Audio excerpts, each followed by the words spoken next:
Good evening. Thanks for joining us on India Business Hour. I'm Shireen Bhan. The headlines we're tracking at this hour. Crude oil prices plunged to 7-month lows, with Brent dropping well below the $90 mark. A war of words between Russia and the EU over attempts to limit the price of Russian gas imports. The new British Prime Minister Liz Truss imposes a cap on energy bills to protect households from rising prices. Finance Minister Nirmala Sitharaman says monetary policy is just one component of inflation management and fiscal policy must work together. Cites the decision to import oil from Russia at a discount as an inflation management measure. Also calls for more coordination with state governments to tame rising prices. Stock markets wobble across the world. The European Central Bank hikes rates by an unprecedented 75 basis points to combat inflation. The bulls claw back on Dalal Street. The Sensex and the Nifty move closer to their highest levels in a month. Financials lead the charge, with the Nifty Bank Index hitting an 11-month high. Indigo co-founder Rakesh Gangwal's family sells nearly 3% stake for about 2,000 crore rupees. Gangwal has committed to selling his entire holding in 5 years, which currently stands at nearly 34%. Rahul Bhatia, the other co-founder, holds nearly 38%. The Union Power Minister R.K. Singh remains hopeful about the green energy transition, even as he admits that the path is challenging. Private players call for more incentives to boost green hydrogen production and also pitch for a PLI scheme to manufacture electrolyzers. India and China agreed to disengage at one standoff point in Ladakh. The move comes ahead of a potential meeting between Prime Minister Modi and China's Xi Jinping at a summit in Uzbekistan next week. Troops from both nations have engaged in a standoff since China breached the border at multiple points in 2020. Prime Minister Modi inaugurates the Central Vista Avenue. Rajpath has been renamed Kartavya Path, and a statue of Netaji Subhash Chandra Bose unveiled at India Gate. Well, let's start with the market action. The Sensex and the Nifty now closer to their highest levels in a month after the bulls clawed back some of the recent losses. We've seen the Sensex gain over 600 points today, and the Nifty added 170 points. Bank stocks leading the rally today, with the Nifty Bank Index ending at its highest level in 11 months. Well, that was the story across the equity markets, but across in the currency market, the rupee gained nearly 20 paise against the dollar in trade today. The rupee remains below the 80 mark against the greenback as things stand at 79.71. That's the close for the day. Oil prices sliding to a 7-month low on the back of fears that demand could soften even further due to looming recession risks and an underwhelming Chinese export picture. Weak economic data from China amidst its stringent zero-COVID policy is also added to demand concerns, and that continues to weigh on oil prices.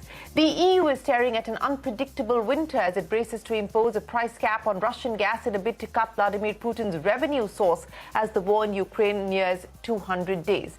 President Putin has threatened to halt all energy shipments to Europe if the price cap were to be imposed. His comments could mean that European nations would have to introduce energy rationing in the winter months ahead. Russian state-owned company Gazprom has already shut gas flows through its key Nord Stream 1 pipeline to Germany. Meanwhile, British Prime Minister Liz Truss has announced a cap on energy bills today to help the average British citizen tide over inflation.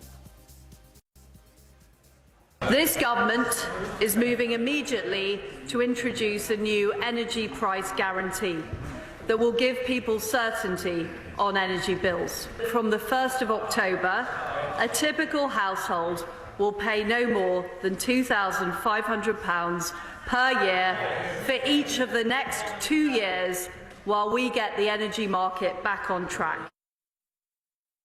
We aim at lowering the costs of gas, and therefore we will propose a price cap on Russian gas. Of course, the objective is here very clear. We all know that our sanctions are deeply grinding into the Russian economy with a heavy negative impact. But Putin is partially buffering through fossil fuel revenues. So here the objective is we must cut Russia's revenues, which Putin uses to finance his atrocious war in Ukraine. And even as EU nations struggle with low supply of energy, China has begun sourcing liquefied natural gas from Russia at half the price, according to a Bloomberg report. China is selling the same shipments from Russia to Europe and Asia at a higher cost. China's LNG imports from Russia surged to a 22-month high in August, as per data from the S&P Global Commodity Insights. Now back home, Finance Minister Nirmala Sitharaman has said that importing oil from Russia at a discount is part of the government's strategy to manage inflation.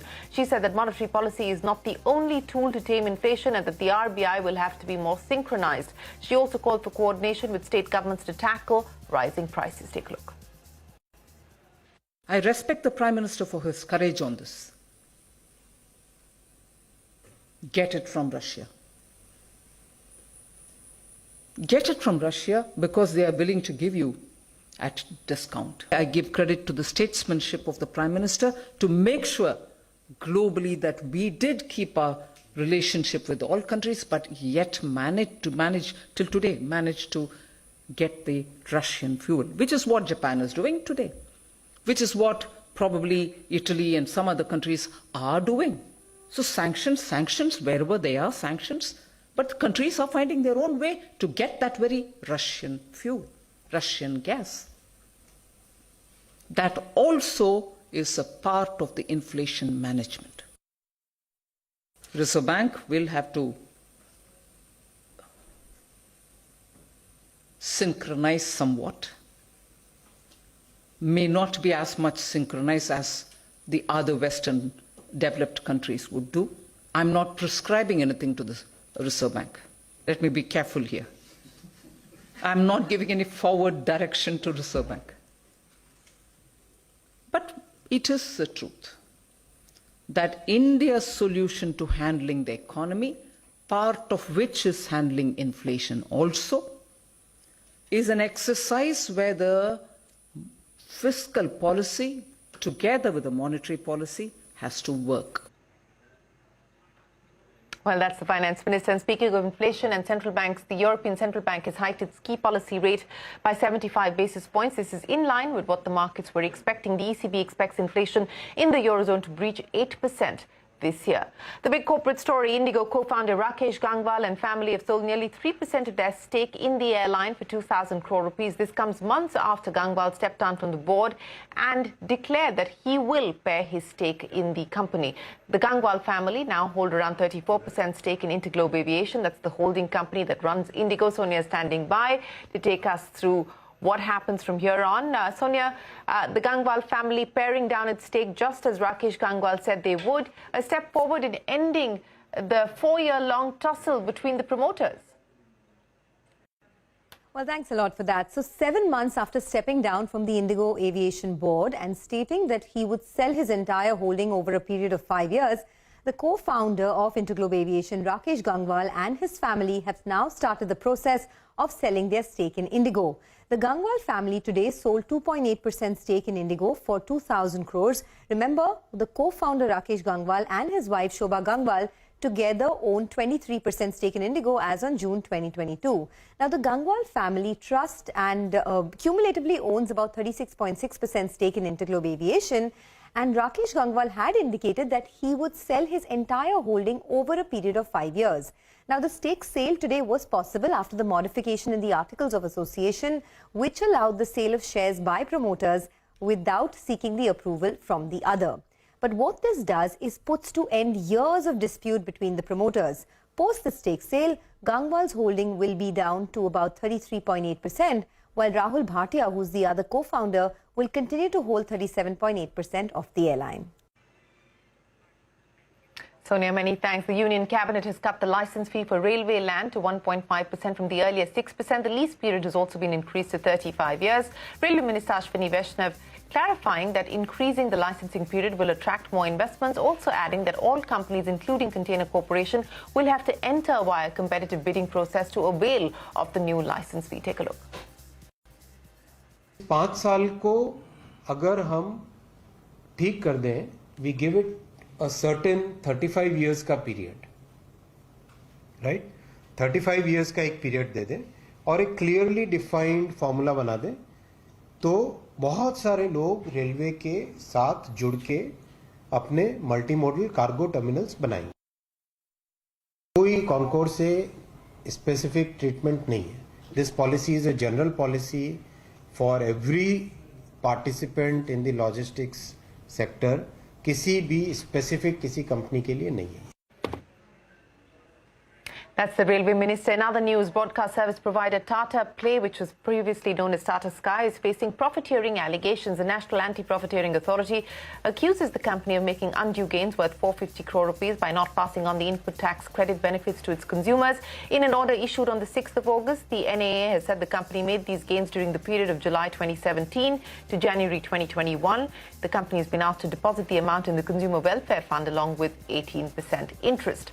The Consumer Protection Authority has sent a show-cause notice to FMCG major Colgate-Palmolive for allegedly misleading consumers in an advertisement. The ad claimed that the toothpaste brand Colgate was recommended by dentists and doctors. Colgate-Palmolive has time till the 20th of September to respond to the notice.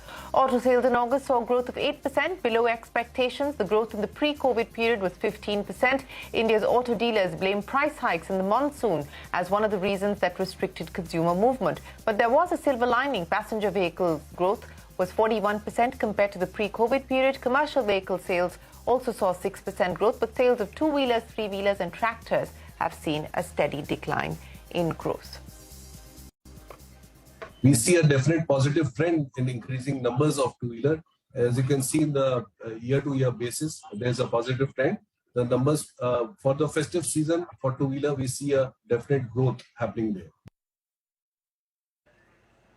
And more from the auto space. TVS Motor Company has unveiled two new models in its Apache range of motorcycles, Apache RTR 160 and Apache TR 180. Both models have been upgraded with more power, new design and connected tech. The price for these 160 starts at about 1.17 lakh rupees. The 180 has a starting price of 1.3 lakh rupees. Here's news from the telecom sector, a story that we've been pursuing. Sources tell news agency PTI that the government has offered to acquire stake in cash-strapped Vodafone Idea after the stock stabilizes at 10 rupees or above. Ashmit joins us now to explain how the equity conversion will take place. Ashmit, this is a story that you've been tracking. As we've been reporting, the Finance Ministry had already cleared the conversion way back in July, but for some reason, it still hasn't gone through. What seems to be the problem? Well, we keep asking the duty officials. They tell us it's a complicated issue. It is a complex issue without really giving a definitive timeline to what this conversion roadmap will look like. But let's keep in mind that this story began in the month of January. That's when Vodafone had confirmed that they will be looking to convert the debt into equity. Subsequently, bolstered by that announcement, they had also proposed raising funds of 20,000 crore rupees. But it's in the month of July where, in fact, the minister, while speaking to us, had said that, look, this is an issue which is complicated, which is going to be complex. It's not easy to resolve, but without giving any definitive clarity on what the road ahead may look like. But why is this issue complex? Well, as you correctly pointed out, Finance Ministry has already given its nod. SEBI has already granted a nod, saying that this conversion will not require or will not trigger the open offer obligations under the takeover code of SEBI. So that is also satisfied. The concern here seems to be of the pricing. Let's keep in mind, when this announcement was made, this conversion was sought to be done at a par price of 10 rupees. However, since the month of April, the prices have been sub 10 rupees. And that is something that has, we understand, may perhaps be weighing on the minds of the DoT. Let's also not forget that the DoT will have to ensure compliance with not just the SEBI Act, but with also the Companies Act of 2013. And that could also be something weighing on their minds. And let's also not forget that the health of the company, it's not in great shape. Since the merger took place, their subscriber base has fallen by 42%. They have a huge debt of about almost 2 lakh crore rupees on their books. So again, a number of concerns there. And this seems to have been delaying this exercise. We're 8 months into this without any clarity emerging from the DoT on what the road ahead or what a roadmap may look like for this equity conversion to finally take place. Ashmit, many thanks for joining us. In other news, life insurance companies have witnessed strong growth in their premium income for the month of August. New business premium income for life insurers grew by over 18% year-on-year, also registering a 44% growth from year to month. Among companies, the strongest performance coming in from SBI Life and L.A.C. The weakest performance was from Max Life Insurance. The company's premium fell by 1% year-on-year. More insurance. The insurance regulator has dropped its proposal, making disclosure of commission received mandatory for agents. Sources say the decision comes on the back of resistance from L.I.C. and insurance agents. The government remains upbeat about the transition to green energy. Despite the challenges, private players have called for more incentives to boost green hydrogen production and also pitched for a PLI scheme to manufacture electrolyzers. Abhimanyu Sharma reports from the first EU-India Green Hydrogen Forum. The G20 summit in Bali witnessed discussions on energy transition and its associated challenges. while outlining the government's priority on ensuring affordable access to energy for all and securing supply chains. Power Minister R.K. Singh told CNBC-TV18 about the government's initiatives in the field of offshore wind energy. We worked out the parameters for bids for offshore, what we shall charge, insofar as lease rent for ocean floor, etc. are concerned. So we're keeping the charges very low, just about $1,200 per square kilometer per year or something like that. And we shall collect the electricity from offshore cooling stations. We'll collect it from there and transfer. Even as the government is promoting use of renewable energy, private players in the sector are engaging in production of ammonia for forward integration. Private players in the renewable energy sector are also seeking government incentives on hydrogen products as well as a PLI scheme on the production of electrolyzers. Almost 1,000 gigawatt capacity of electrolyzers are required, where today worldwide the capacity is not more than 1 gigawatt. India has a great opportunity to produce the electrolyzer, particular PAM technology and AEM technology. So there is a best part. So we are requesting government to come out with the scheme of the PLI for the manufacture of electrolyzers in India. Now we are requesting our government to come out $1 per kg on a hydrogen incentive. That will be the great initiative to accelerate the productions. We are now trying to set up several mega scale projects, and the business model we want to do is very simple: produce hydrogen or ammonia, which is a forward integration of hydrogen at locations where you can produce at the cheapest, find markets where you can get economical prices. So that's the model we are doing, and we are setting up multiple projects. Our aim is to have at least 10 million tons of green ammonia by 2030. And here's a CNBC-TV18 exclusive. British economist Lord Meghnad Desai speaking to Lata about India's growth outlook and manufacturing reform, says the country's recent policy to boost manufacturing is the wrong choice as India's excellence lies in the services sector and particularly software exports. He's also warned of severe inflation and unemployment globally in the coming years. We have an oil price rise, energy price rise, which without any other thing will cause us taxation. And if you add war to it. So difficult times are coming ahead. I don't want to be an optimist. I want to be a pessimist. I want to tell people, don't think it is happening to India. It's happening to the whole world. Yeah. We have realized that we are actually not a hardware country. We're a software country. You know, we had this obsession about making machines to make machines and all that sort of stuff. Terrible. I think we really ought to realize we are a service economy. We're not a manufacturer. Forget manufacturing. Money can be bought anywhere. Doesn't matter. India and China agreed to disengage at one standoff point in Ladakh. The move comes ahead of a potential meeting between Prime Minister Modi and China's Xi Jinping at a summit in Uzbekistan next week. That and more when we return.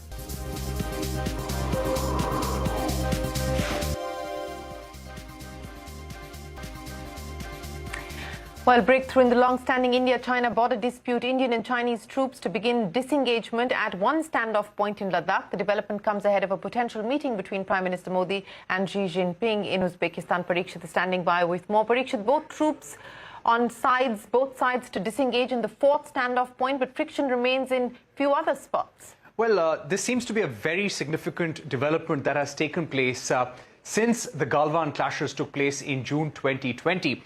Now, this was the Gogra Hot Springs area. There were about 4 to 5 friction points where the Chinese had actually transgressed Indian territory and were eye to eye with Indian forces. We're now told that after Galwan, the Finger area and Pangong So, disengagement has taken place at PP15 or Gogra Hot Springs. This was among the places where the troops of the both sides had come face to face. We're told that in Gogra Hot Springs, the disengagement began this morning and could be completed as early as in the next few days. A source even went on to say that we have managed to attain status quo in 4 or 5 friction points as existed before May 2020. So this is a big achievement. This was a consensus that was arrived by Indian and Chinese troops, the corps commanders of both sides, in July in the 16th round of corps commander talks. sources in the diplomatic machinery have also said that this is a significant and important development. There is going to be a formal statement from the Indian government tomorrow on what this means for India-China L.A.C. dispute. Yes, troops remain deployed in areas such as Depsang, Demchok, but a source said that this is a historical baggage and troops have remained in these areas from both sides for years now. So disengagement here and easing of tensions here, that will be a continuous process of conversation, but at least the friction point that had arisen after the Galwan clashes and after May 2020, everything there has been resolved. But let's wait and see what the Chinese say. We're awaiting a statement from the Chinese government. The Ministry of External Affairs is set to come out with a statement as well. That would give more clarity on the way ahead. But let's not forget, there are tensions across the L.A.C. in a number of areas in Ladakh and Arunachal Pradesh. Historically, there is no clear idea of the boundary between the two sides, but definitely some major developments have taken place at the border ahead of a possible meeting between Prime Minister Narendra Modi and President Xi Jinping at the SCO summit. All right, many thanks, Parikshit, for joining us. Now, Prime Minister Modi inaugurated Kartavya Path, a stretch from the Rashtrapati Bhavan to India Gate. The Kartavya Path, which was earlier known as the Rajpath, is part of the Modi government's ambitious Central Vista development project. He also unveiled the statue of freedom fighter Subhash Chandra Bose, standing 28 feet tall at India Gate. Kartavya Path is expected to display lawns with walkways, added green spaces, renewed canals, better signages, among other improvements. The renovation plan has accounted for the challenges of increased visitors, provisions of basic amenities, and the impact of traffic restrictions.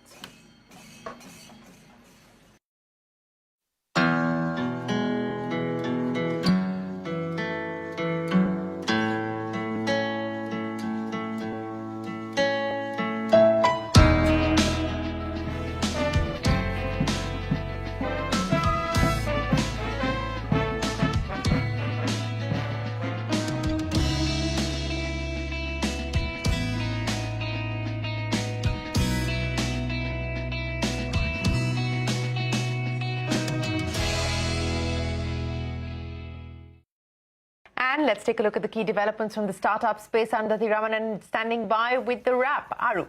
Thanks so much for that, Shireen. Here's all the action from the startup world in what comes as a huge shot in the arm for Indian real money games. Google has announced a limited period pilot to start offering real money games such as daily fantasy sports and rummy apps on its app marketplace, Google Play in India. This amid the rising popularity of these applications in the country. Now, the sector has minted 3 unicorns so far, Dream 11, Mobile Premier League and Games 24/7, which were side-loaded until now as they were not allowed on the Play Store. Now, in fundraising news, PowerPlay, a construction management startup, has bagged $7.14 million in a Series A round that was led by Axel and saw participation from Sequoia Surge, India Quotient and the founders of Snapdeal. The startup will use the funds to expand its business in India and abroad. That's not all. ZipMat, a service platform for construction supply chain, has raised $10 million in an equity and debt round led by Matrix Partners India. Existing investor Zephyr Peacock also participated in the equity financing, while HDFC Bank and TradeCred took part in the debt funding. The Bengaluru-based startup will utilize the latest funds to scale up its user base, digitize the supply chain, bring in product innovation, and expand its team. Meanwhile, Ronnie Screwvala-backed edtech startup Lido Learning has filed for insolvency and bankruptcy with the Mumbai bench of the National Company Law Tribunal 6 months after asking over 1,200 employees to resign amid a cash crunch. Lido failed to pay back debts and has defaulted on payments to former employees. Anil Drolia has been proposed as the interim corporate resolution professional. Now, from Global Shores, enterprise software company L.A.C is looking to hire more than 1,500 people in India by the end of FY24, which will take its headcount in the country to over 3,000, even as tech firms are being cautious on hiring. L.A.C has made team collaboration and productivity software such as Jira, Confluence, Bitbucket, and Trello. The company said it aims to grow its global workforce to 25,000 by FY26. From a little over 8,800 currently. The new target was a reinforcement of the company's commitment to the Indian market, and the hiring would have a strong R&D focus. With that, it is back to you. With that, it is time for us to wrap up this edition of India Business Hour. Thanks for watching. The news continues.